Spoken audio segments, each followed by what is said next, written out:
Terima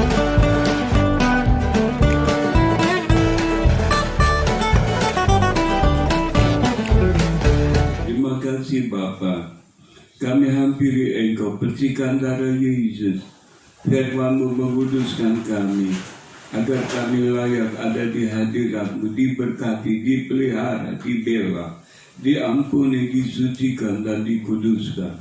Di dalam nama Tuhan Yesus Kristus. Amin. Selamat pagi saudara yang kekasih di dalam Tuhan Yesus. Kita masih ada di dalam tekanan COVID-19. Satu hal yang memang tak dapat kita hindari, dunia tak dapat menghindari.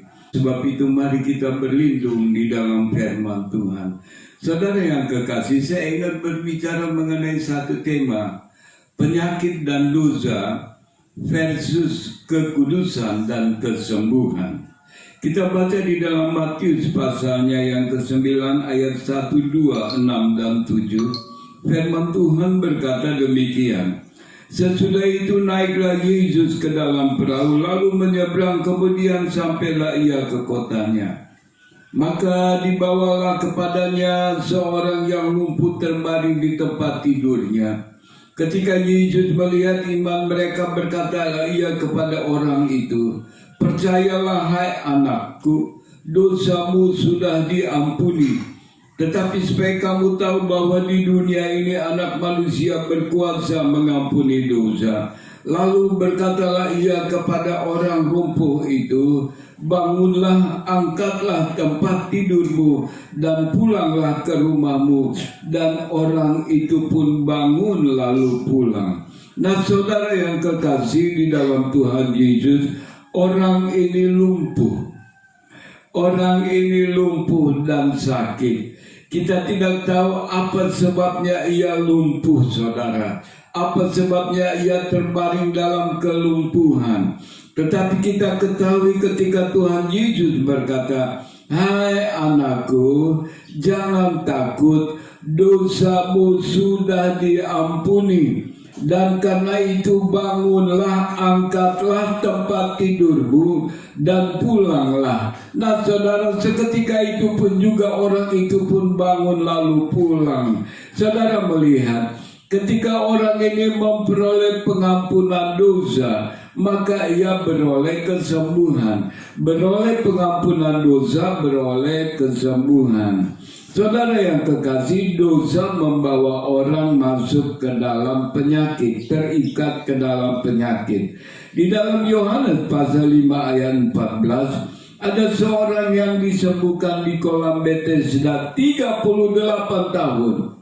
Lalu ketika Yesus bertemu dengan dia, Yesus berkata, Yesus kemudian bertemu dengan dia dalam bait Allah, lalu berkata kepadanya, engkau telah sembuh, jangan berbuat dosa lagi supaya padamu jangan terjadi yang lebih buruk.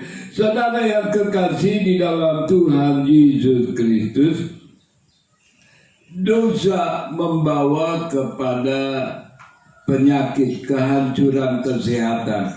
Kekudusan mendatangkan kesehatan. Kesehatan termasuk kesembuhan, kondisi yang prima.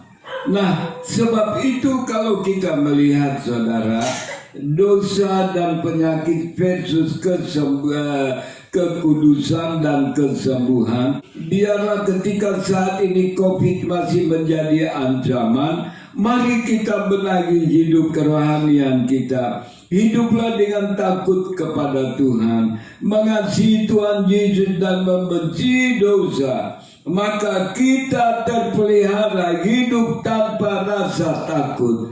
Dalam kekudusan kesucian ada kesehatan, kekuatan, kesembuhan, pemeliharaan di dalam Yesus.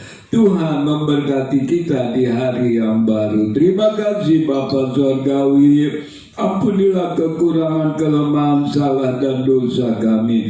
Melangkah di hari yang baru dengan firman yang hidup pribadi Yesus. Disucikan, dikuduskan, dan kami hidup di dalam pemeliharaan. Baik tubuh, jiwa, dan roh kami di dalam Tuhan Yesus. Dalam nama Tuhan Yesus. Amin. Shalom saudara, Tuhan memberkati kita di hari yang baru. Amin.